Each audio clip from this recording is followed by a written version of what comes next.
Welcome to the Jameson Files. I'm your host, Carrie Weber, and we're flying solo today. You're stuck with just me in today's session. But every once in a while, try to mix it up a little bit, and wanted to spend some time one-on-one, me and you, talking about your future and leading your practice to greater heights. So today we're going to talk about what's your plan for 2025. What are the areas that you're going to work on to improve, and how can you do that more successfully to see the results you're looking for this year? So I want to start with just some questions for you. How did 2024 go for you? I don't know how many of you do an end of year review for yourselves, evaluate how you did. Did you accomplish your goals? What did the year end up like for you? What worked well? What could have used improvement? What are we going to focus on this year? So, when you do a lot of strategic planning, which I encourage all of you to do as business owners or business leaders, you have to think about, what are you going to start? What are you going to stop? What are you going to change? What are you going to keep? Those are important conversations to have with yourself and with your team to make sure that you're changing in the best possible ways for your future. So I don't know who's with me in this session. You may be a member of a dental team. You may be in a leadership position in the practice. You may be the doctor or a practice owner.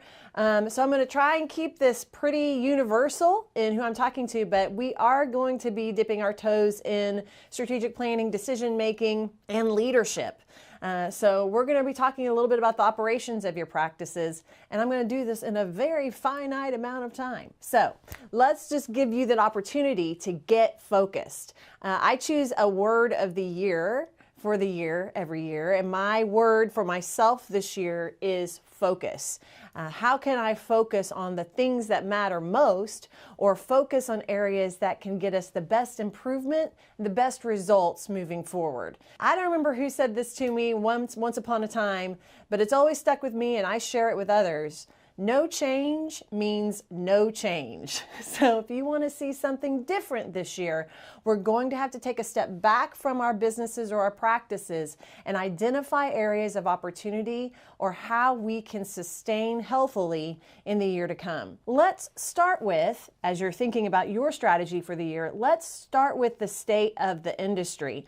The American Dental Association's Health Policy Institute does a lot of surveys and gives a lot of reporting on the state of the industry that is accessible to all of us. You can search ADA Health Policy Institute and you can find a plethora of statistics, reporting, and information and insights that are relevant to the dental profession. And one of the most recent ones that they released was the economic outlook and emerging issues in dentistry. There's even a webinar that they presented that you can access online. And so if you like to nerd out on the statistics and the industry trends like I do, you can go find that online, and I encourage you to do so. It's good to know what pond you're swimming in, right? So what this outlook and report of emerging issues in dentistry revealed was that the practices that were surveyed and responded to the survey said the top concerns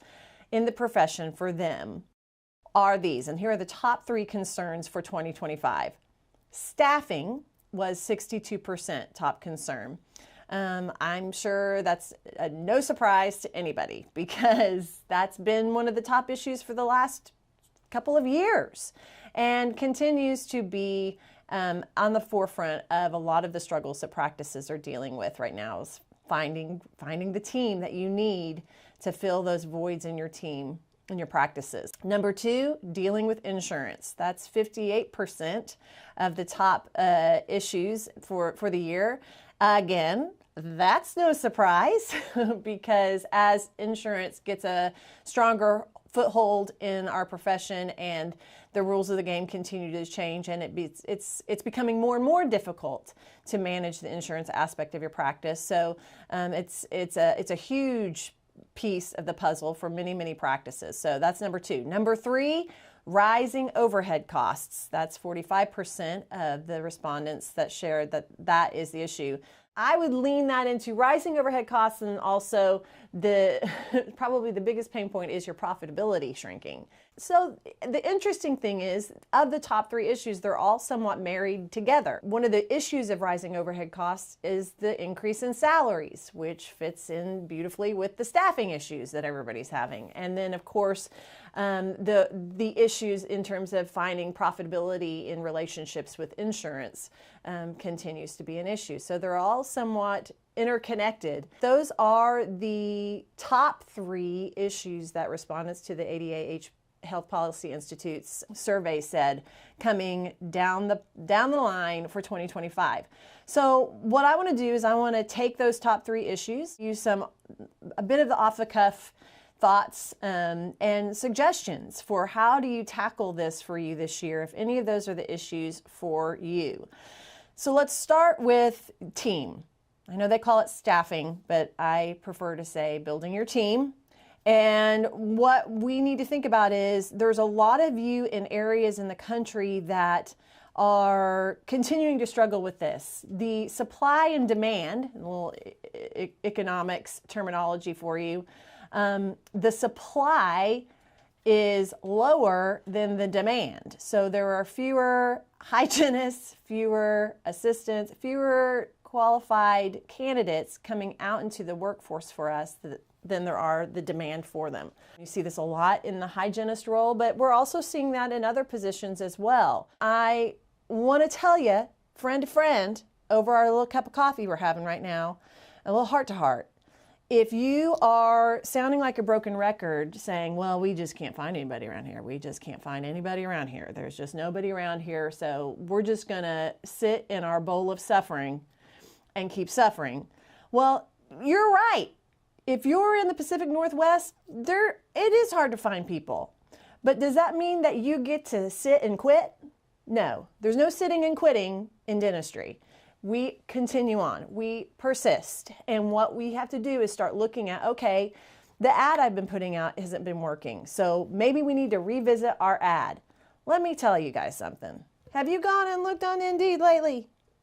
If you sound and look and read exactly like the 75 other job posts, why am I going to apply for yours? If I get to choose, what am I going to choose? I'm going to choose the one that stands out. I'm going to choose the one that I connect with. I'm going to choose the one that aligns with my philosophies and values and my goals for my professional career. So it may be that you need to take a look at the ad that you're posting. If it's generic and general and cold, then there's nothing that's really making me want to apply for that position. So the tables have turned a little bit when it comes into recruiting. You have to reflect what you expect. So if you want to recruit high-performing rock stars, then you need to read like that, you need to sound like that, you need to deliver an exceptional recruitment process like that. Yes, I said deliver a recruitment process, because oftentimes we're doing this as just another chore that we have to do. Well, if you sound like it's a chore to talk to me, I'm not very enticed to come and talk to you. And you may say, well, Carrie, back in my day, we didn't have to do that. Well, I know, but here we are in 2025, and the primary issue in the profession is staffing. So what are you going to do differently to not only attract the right team members to your practice, but keep them? If we find them, we want to get them and we want to keep them. So you have to keep in mind what you are putting out there is going to attract the kind of people that you're looking for, or it's not. So keep that in mind. Also, this blends beautifully in one of the steps of what we call the model of success. And that step is to maximize a minimal team. I'm not saying that we go fire a whole bunch of people. What I'm saying is that we maximize the team we have to the best of our abilities. If you have struggled for months and months and months to find a specific position in your practice, we may need to take a step back and see how can we function as a practice as effectively and with as little stress as possible with the team that we have. Do we have clear roles and responsibilities? Can we delegate more to other people? Are we maximizing the skills and talents with where it's appropriate for us to effectively manage our time and as successful of a schedule as possible. Now, I know you're going to say, yeah, but Carrie, it's the hygienist. I don't have a hygienist. Well, we have to start looking outside the box. What can you do with what you have to get the best result? Is it ideal? No. But can you frame out a model where you can use the best possible amount of time where you need to be? Because even if you're the doctor and you have no hygienists and you have to be doing your hygiene, you're still only one person. So how do we schedule a day to be as successful as possible with the team that you have? It's time to think outside the box and maximize a minimal team. So what can you delegate? What can you cross-train? How can you adapt your workflow? Be creative. Adapt your job post. What sounds generic and what stands out? Can we rewrite that? Be fast and deliver an exceptional recruitment process. Reflect what you expect. And then finally, if you want them to stay and if you want them to be successful, have a clear and strong onboarding and training process. You're going to be so happy to have a person in that position that you're going to forget that that person doesn't know your practice. They don't know your culture. They don't know the systems that you've worked so hard to implement. They don't know what they don't know. And so we want to set them up within the framework of your practice to be successful. And you do that by effectively onboarding them into your culture and training them in your systems and processes. Put a plan in place. If you don't have time to do that, you don't have any right to be bringing another person into your practice, period. You want to have successful team members that are engaged, that are locked in and committed to bringing excellence to your day-to-day practice, then you need to train them to do so appropriately. Set clear expectations, have clear roles and responsibilities, have a training plan, and it doesn't have to just be you or one person on the team doing the training. Everyone can share in the load of training a new team member. Make a plan and execute the plan and spend connection time with that new team member to make sure they're locking in and latching on to what right looks like for you. That's how you can get longevity and commitment in your new team members. So the second issue, that was staffing. The second issue is dealing with insurance. Now, I would recommend if you have big questions in insurance, there are people out there that this is what they do. This is where they focus. Teresa Duncan is one of my favorites that focus on insurance and coding and making sure you're doing things the right way right now. Now, all that being said, if you're dealing with a lot of insurance in your practice, and that's becoming a burden to your practice, we need to think about how are we executing this system or these processes. If you have a person that's responsible, you need to have clear roles and responsibilities for the members of your business team. If you have somebody that's specifically on insurance, then what are their responsibilities in that role and what are your expectations? If you have 3 business team members, but there's no real clear understanding of who's ultimately responsible for what in the business systems of the practice, it would benefit you to clarify that and organize that with your business team.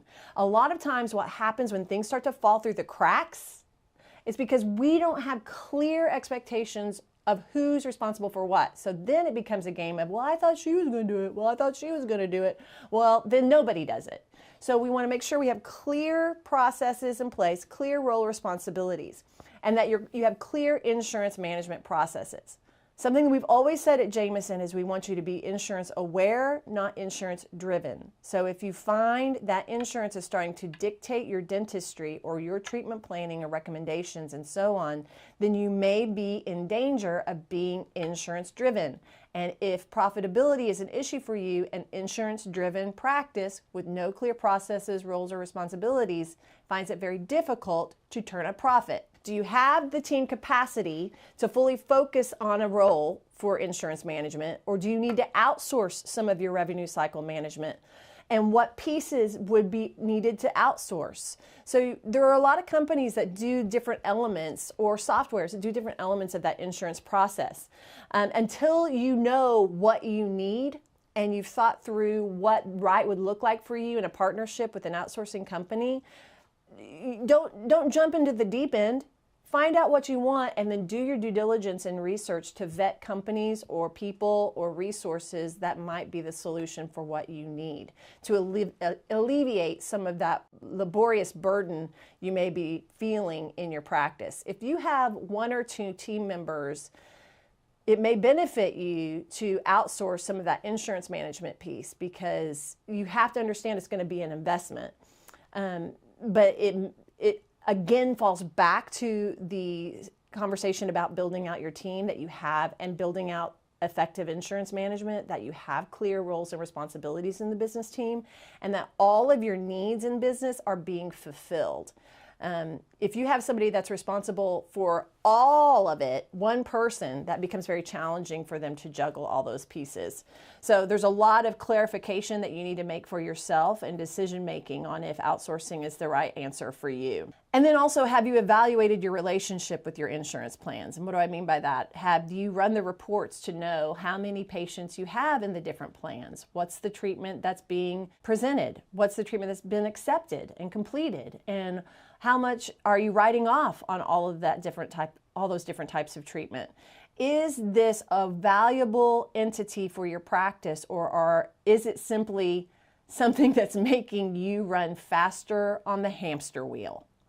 So when you think about profitability and managing insurance being 2 of the top issues for 2025, it would be beneficial to evaluate your relationship with those plans. Now, I'm not saying you have to go out and go full fee-for-service. That is not what I'm saying. You can, or you can stay exactly as you are. But if you're going to stay in the relationships you're in, know what those relationships are and know what it's taking for you to be in those relationships, and make sure that it's beneficial for both. So just something to mull about in your brain over your coffee this morning, or your wine this evening, or whatever you're doing right now. The next issue that was talked about was the increase in cost, overhead. And what I said was it's more the decrease in profitability that everybody's really freaking out about. And so the big issues in that realm are salaries. I see a lot of issues with inventory control and management and the costs of inventory, and then investing in the right resources and measuring your results. There's a lot of blind spending that happens in practices. There's a lot of inconsistency in inventory control, a lack of understanding of what you're spending, a lack of understanding of what you're spending on in your investments for your practice. So remember, in order to increase profit in your business, you can basically do 1 or more of 3 things. You increase your production, you increase your fees, you decrease your costs. So when you think about the opportunities in your practice, look at it through those lenses. What are my opportunities to increase production? Have you run reports on treatment that's been presented but not accepted or incomplete? Can we do some follow-up on treatment that you've diagnosed and presented and recommended to patients that they haven't moved forward with? If you're looking to decrease your costs, have we worked with our reps to talk through our line items and see if there are if there's anything that we can negotiate? Are you tracking the results of things like marketing that you're investing in? Or are you simply just checking a box and thinking that does the trick? Remember, a way to increase production is to get more really great qualified new patients into your practice. And if you're doing ineffective, lackluster marketing but spending gobs and gobs on it, how is that serving you? So do the due diligence and find out, is what I'm investing in worth it? Increase production, increase your fees. So do a fee analysis or have someone help you do a fee analysis, and decrease your costs. Those are the ways to help you turn your profitability around. So you may be thinking, how do I get unstuck? How do I focus more effectively? What decisions do I need to make? There are some exercises that you need to do from a leader standpoint to get really clear on where you're taking your bus this year. At Jameson, we have what we call a vision worksheet. Now you can email us info@jmsn, that's Jameson with no vowels.com. You can email us and I'd be happy to send you a vision worksheet for you to do that we've created, but you can create your own. Let me just tell you some of the questions I want you to answer for your own self. In your mind's eye, when you think about your practice and what you want your practice to be doing or how you want your practice to run in the future, what does right look like? That's the biggest question I want you to be able to answer in all aspects of your practice. What does right look like? What kind of dentistry do you want to be doing? What kind of procedures do you want to be doing more of? What do you want your patients to be coming to you for? What do you want your team set up to be like? Who do you want on your team? And what do you want them to be doing? How many days off, how many weeks, days of vacation do you want to have off? How much money do you want to be making? How much do you want the practice to be making? What do you want your facility to look like? What do you want your reputation to be in the community? There are so many big picture pieces of the vision of your practice that we need clarification on so that you can create a strategy and set goals to get you there. If you don't create your vision and set the bullseye out on the wall, what are we throwing our darts towards? So we need to know what we're striving toward. Create the map. Where is the end destination that we're taking the practice? And now we can create a map from where we are to where we're going. It's really hard to use Waze or Google Maps if you don't have an end destination and you don't know where you are now. That's kind of challenging for the software. So it's challenging for you as a business owner or practice leader to create any kind of plan of action for change or for improvement if you don't know where you are and you don't know where you want to go. So answer those questions in terms of your vision. Share that with your team and set expectations today of where you're taking the practice and what your expectations are for yourself and for your team in terms of how we work with each other and with our patients and within the practice to achieve the goals we need to achieve to get to that vision. And make sure you have people on board that want to go there with you. Remember, Dr. Mark Hyman says, if you're leading and no one is following, you're just taking a walk. So we need to make sure that not only you're clear on where you're taking your team and your practice, but they're on board to go there with you. So what does right look like? Get really clear and then prioritize your goals. Now I know that was a lot in a little session here, and you may be saying, yeah, but Carrie, what are things, actual actionable things I can do to get myself unstuck and off center? So I just sat down in like a 5-minute time frame and thought of several things that you could focus on this year. And if you did these things, you would see an improvement in one way, shape, or form. Remember, if you're a high-performing practice, a 1% improvement can be a big deal. A 1% increase. And if you do 10 things 1% better, you get a 10% increase. This could be amazing. Get excited. Okay. So here are some ways to move forward in 2025. You ready? Take notes. Ask more patients for referrals and reviews. I would put money on the roulette board that you all are not consistently asking for referrals. Now, maybe I will give 10% of you the benefit of the doubt. There are 10% of you out there that might be, but the rest of you sometimes do. And sometimes isn't enough when we want 60 to 70% of our new patients to be coming to us from within. So ask for more referrals, and reviews are becoming such a powerful piece of your online presence and value building from potential patients. You need to be intentional about asking for reviews as well. Add one new customer service element to your patient experience.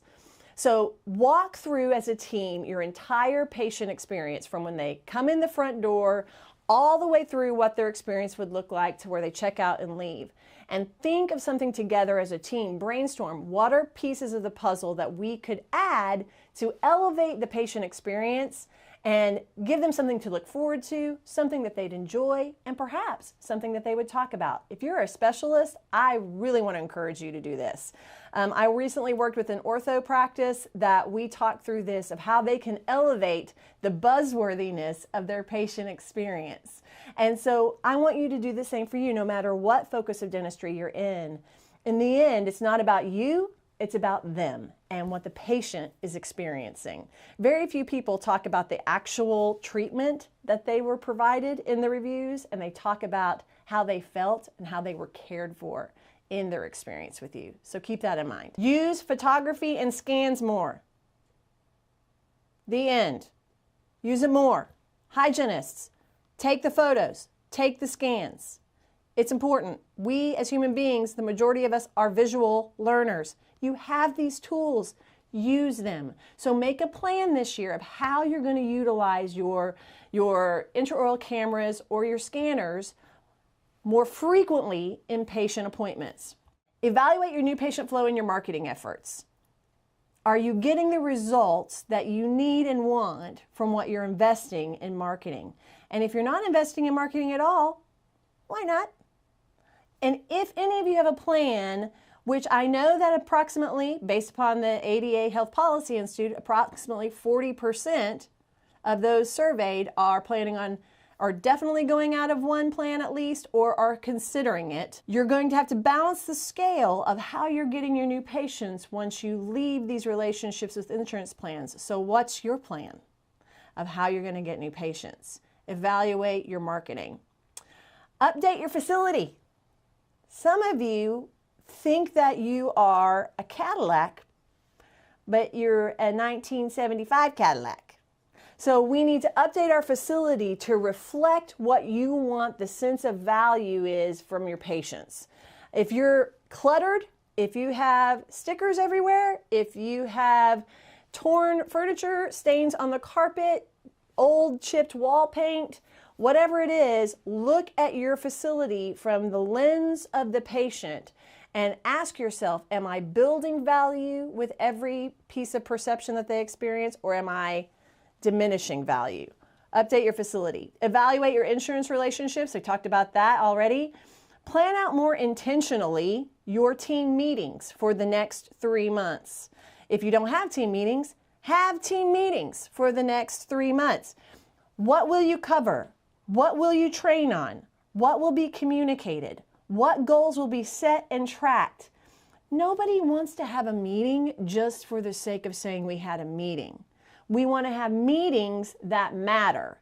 And the only way we can do that is if we're proactive in our planning. So when you think about the goals you want to accomplish this year, or the things you want to improve in the practice this year, those are top priority line items of what we want to cover, review, adjust, adapt, and train on in our team meetings. So set them, plan them, and execute them with intention. Do it for 3 months, and then I want you to reach out to me and tell me if the planning and the proactive approach to the meetings made a difference for you. Increase your utilization of patient financing. I have run a few reports from Care Credit on my own clients and have been sadly shocked at how few have been utilizing patient financing in their treatment presentations, and how few have actually been putting in applications. And the reason that I'm shocked and sad is because I know the state of consumerism. And Care Credit and Synchrony Financial have even told us that the affordability of dentistry and even the ADA has told us, affordability and cost is our primary obstacle for patients moving forward with treatment. So don't get in your own way, and don't get in your patient's way of exploring all of their options for affordable care. So look at how you're utilizing patient financing. You can run those kind of reports to see for yourself, and do the work to work with these companies to determine how we can use their resources even better. Okay? Increase utilization of patient financing. And then focus on improving the financial conversation of your treatment consultations. Many, many, many of you out in the dental world are creating an experience with your patients that are basically in two different realms. Doctors, you're presenting treatment and all of those recommendations, chair side, and the patient's giving you a yes. But then you're just sending them up to the front desk, to the business team, without a very good handoff, without preparation for your preparation insights for your business team, and we're asking them on the fly to do a slam dunk financial consultation with these patients. Now, do you think that's going to get you the best possible result? I promise you, if you take a step back and evaluate as a team how you're doing that entire process with the patients, from the treatment consultation all the way through the financial conversation to getting a financial arrangement and scheduling the appointment, you will see a huge increase in treatment acceptance, because we're basically blindly throwing the baton down the hall in the hopes that someone saw that the baton was coming and that they can catch it behind their back with one eye.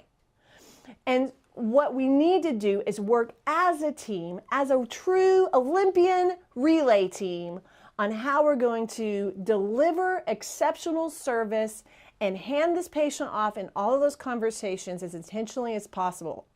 And if you have a consultation room that you are not utilizing, I encourage you to make 2025 your year to clean out all the stuff that you use that room for storage, clean it out, and use the space as a place to have those conversations, because it's a very intimate conversation, an emotional conversation with your patients, and we would do well to give it the honor it deserves for ourselves, for our patients, and for the results you hope to achieve. So those are the pieces that I would say, pick one. Pick one, focus on it, set goals on it, train on it, improve it, and see what a difference it can make in your practice this year. And I'm going to end with one final piece. Create a culture that attracts the right people and that keeps the right people. You not only want to attract the right people, and I'm talking about team members and patients, but you want them to stick. You want them to stay. So if you want to attract those right people to your practice, you need to create a culture that does that for you and with you. And that takes leadership, that takes a clear vision, and that takes accountability and a commitment to wanting not only the best for yourself, but the best for your team and the best for your patients.